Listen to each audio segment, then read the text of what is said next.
올해 8월 달에 8월 30일 날 보름 정도 온라인으로 의견 수렴했습니다. 그때 처음으로 이 교육 과정에 어떤 문제가 있는지를 알게 된 거예요. 그리고 사실 그때가 추석이 걸려 있었습니다. 그래서 우리가 마지막에 열심히 의견을 냈습니다.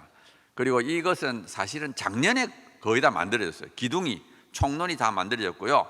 작년 4월 달에 위원회들이 다 만들어졌습니다. 그러니까 이 교육 과정을 주관하는 위원회는 작년 4월 달에 만들어졌습니다. 그리고 작년에는 여러 단체들이 이제 의견을 수렴했고요. 국가교육위원회, 전국시도 교육감협의 하여튼 이런 데도 많이 했고요. 올해도 조금 했습니다. 교사, 뭐 이렇게 학부모, 학생들이 했고요. 그리고 이것은 이제 초중고등학교 전과목입니다. 그래서 45개 과제에서 860명이 전문가들이 각 나누어서 지금 이거를 만들었습니다. 그래서 지난 11월 9일 날 행정 예고를 했어요. 이제 교육부 안을 만드는 거죠. 그래서 20일 정도 행정 예고하고 그다음에 의견 수렴한 다음에 이달 안으로 거의 확정하고 다음 달에 이제 국가교육원에 올려서 그다음에 국가교육원에서 이거를 최종 확정해서 교육부 장관이 고시를 하게 됩니다. 그래서 지금은 행정 예고 기간이기 때문에 이때도 의견을 많이 내야 돼요. 그래서 제 블로그에 들어가면 그 아주 쉽게 샘플 의견서가 있습니다. 그걸 다운받아서 이름 적어서 이메일로 보내기만 하면 됩니다. 그래서 지금은 굉장히 많은 이것이 가서 지금 보면은 이제 의견이 몇천 건 들어왔냐, 몇만 건이 들어왔느냐는 걸 하기 때문에 한 사람이 여러 번 보내야 됩니다. 그래서 하여튼 우리가 집회도 하지만 이것도 열심히 해야 됩니다. 그래서 지금 이제 다음 달에 국가교육위원회에서 이걸 확정을 하는데요. 그런데 문제는 뭐냐? 이 모든 과정이 작년에 만들어진 위원회와 정책연구팀이 거의 주관합니다. 그래서 쉽게 말하면 전문가들이 다 그 사람들이에요. 작년에 이제 했는데 그런데 문제는 뭐냐? 그 사람들이 어떤 특정한 이념을 갖고 있습니다. 그래서 작년 정부에서 이분들을 이제 임명을 했기 때문에 이분들이 주도적으로 해서 문제가 되는 거예요. 자, 그러면 구체적으로 어떤 문제가 있느냐? 첫 번째는 성소수자 차별금지. 그래서 이 교과서에 보면 차별하지 마라, 혐오하지 마라, 편견을 가지 마라, 그 계속 나와요. 그리고 사실은 전번에 우리가 성소수자를 빼라, 성소수자를 사회적 소수자라고 이렇게 해서 가르치기 때문에 그걸 빼라 그랬어요. 그러니까 열심히 빼라 그러니까 이분들이 빼긴 뺐습니다. 근데 그걸 어떻게 바꿨느냐 하면은 성별, 연령, 인종, 국적 장애 등을 이유로 차별받는 사회 구성원을 사회적 소수자로 다룰 수 있으며, 그러니까 성소수자를 빼면서 이제 이런 쭉 나열해 가지고 차별받는 사회 구성원을 이제 사회적 소수자로 이렇게 가르쳐라 이렇게 했는데, 이게 뭐가 문제인가 하면 요 내용이 바로 포괄적 차별금지법에 들어가는 내용입니다. 현재 국회에도 차별금지법이 계류되어 있고요. 거기에 성적지향, 성별정체성이 들어있고요. 국가인권법에도 역시 성적지향이 들어있습니다. 그리고 이 교과서를 보면 이제 국가인권법에 있는 성적지향을 가르쳐요, 우리 아이들한테. 그러니까 여기서 보면 등이 들어있기 때문에 등 안에 이 성적지향이 들어가 있는 걸로 학생들이 배우게 되는 겁니다, 저절로. 그 다음에 또 이런 내용도 있어요. 사회적 소수자의 사례를 다룰 경우 다양한 배경과 정체성을 지닌 학생들, 이 유엔 아동권리위원회는 뭐라고 하는가 하면 이 어린아이들, 청소년의 성적지향을 바꾸는 치료하지 마라, 차별금지법을 만들라, 부모의 동의 없이 낙태 및 피임을 할 수 있도록 하고, 그 다음에 낙태를 비범죄하고 포괄적 성교육, 여기 이제 유네스코 성교육인데, 그 다음에 그 미성년자가 자기들끼리 동의해서 성관계했을 때 처벌하지 말라, 이런 것들을 유엔 아동권리에서 이걸 아동의 권리라고 인정하는 거예요. 이게 문제죠. 그 다음에 유네스코 국제 성교육 가이드라인이 다른 말로 하면 포괄적 성교육입니다. 근데 그 내용을 보면 5세에서 8세도 뭐 여러 가지 성행위라는 걸 가르치고요. 9세에서 11세로 가면 자위, 많은 아이들이 그때 자위한다 이렇게. 그다음에 12세, 15세 가면 성적 지향이라는 걸 이야기하고. 그러니까 이 유엔이, WHO 이런 데가 다 성적으로 타락한 외국의 서구의 국가들이 이거를 주도로 하기 때문에 이런 나쁜 것을 만들어 가지고 이거를 성교육 표준안, 국제 성교육 표준안이라 해가지고 가이드라인, 이걸 전 세계에 퍼뜨리는 거예요. 그래서 우리나라에도 이제 잘못된 교육을 받은 사람들 자꾸 이걸 따라가야 된다, 이거를 교과서에 넣어야 된다.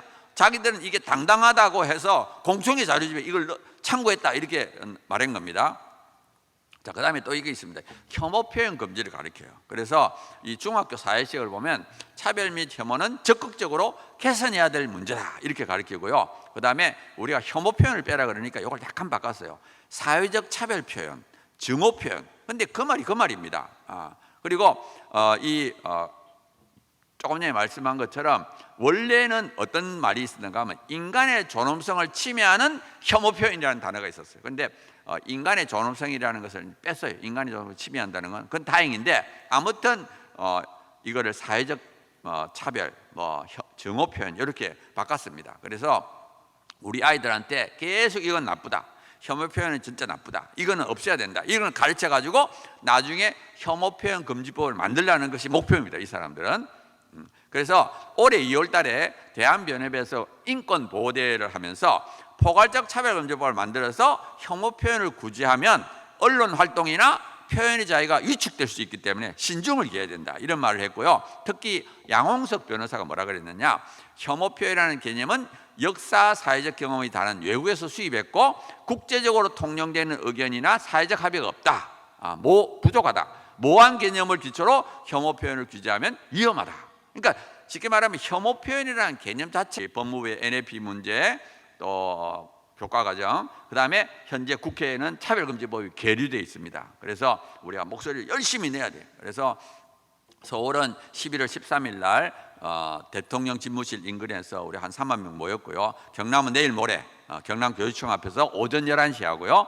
그 다음에 부산은 12월 3일 날 부산지청 앞에서 합니다. 그래서 우리가 하여튼 많이 모여가지고 정말 외치면, 정치인들은 표를 먹고 살기 때문에 일단 많이 모여서 외치면 반드시 이루어집니다. 그래서 11월 13일 날 3만 명 모였을 때 그게 대통령실에 영향이 갔어요. 그래서 이 대통령실에서 굉장히 고민을 하고 있다, 이거를 말을 듣긴 들었습니다. 그래서 우리도 열심히 또 떠들어야 되겠습니다. 마지막으로 한 가지만 언급하고 제가 마치겠습니다. 이 차별금지법은 사기꾼법이다 하는 건데요, 모르면 찬성하고 알면 반대합니다. 그래서 우리가 올해 여름에 3,000명을 조사했어요. 여론조사, 리얼미터에다 일반인들을 대상으로. 그래서 우리가 했는데 왜 우리가 리얼미터에다 했느냐, 국가인권위원회에서 항상 리얼미터에다가 의뢰합니다. 몇 년 전에 리얼미터에다가 해가 차별금지법 조사해가지고 88%가 차별금지법 찬성한다고 주장했어요. 올해 4월 달에는 또 리얼미터에다 해가지고 67%가 차별금지법 찬성한다. 리얼미터에다. 그래서 우리가 리얼미터에다 3,000명을 대상으로 했었고요. 우리가 조사를 해보니까 조금 전에 보면은 찬성이 조금 많습니다. 43점 몇 퍼센트, 반대가 41점, 한 2% 정도 차이가 나요. 찬성이 조금 많습니다. 그래서 우리가 차별금지법을 아느냐 모르냐 물어봤어요. 그런데 차별금지법 알고 있다는 사람은 60%가 반대해요. 반면에 별로 모른다, 전혀 모른다는 것은 찬성이 더 많습니다. 그러니까 모르면 찬성하고 알면 반대한다는 걸 알 수 있죠. 그 다음에 우리가 트랜스젠더가 여자 화장실 들어가는 걸 물어보니까 80몇 퍼센트 반대. 트랜스젠더가 여성 스포츠 경기에 역시 60몇 퍼센트. 그 다음에 학교에서 동성애와 성전환을 가르치는 걸, 정상을 가르치는 걸 50몇 퍼센트. 이 세 가지를 물어봤어요. 그리고 나서 다시 물어봤어요. 차별금지법이 통과되면 이거 다 이렇게 되는데 이래도 찬성하느냐? 찬반을 물어보니까 전부 다 반대하는 거예요. 60%, 70%가 반대해요. 그러니까 모르니까 찬성하고, 이게 세 가지 묻는 게 얼마나 걸리고, 한 1, 2분밖에 안 걸렸죠. 1, 2분 사이에 확 마음이 바뀐 거예요. 야, 이건 안 되지. 이런 건 도저히 있을 수 없지. 그래가지고 반대하는. 그러니까 알면 반대한다는 거예요. 그래서 근데 문제는 뭐냐면 국민의 25%가 모릅니다. 그러니까 국민의 75%가 모르기 때문에 찬성이 더 많은 거예요. 그래서 우리가 열심히 알려야 돼요. 현재 언론이 우리 편이 아니기 때문에 우리가 직접 해야 되고, 전단지도 전단지를 나눠주겠다고 하면 얼마든지 우리가 무료로 드립니다. 그리고 국회의원들도 모릅니다. 만나서 설명을 해야 돼요.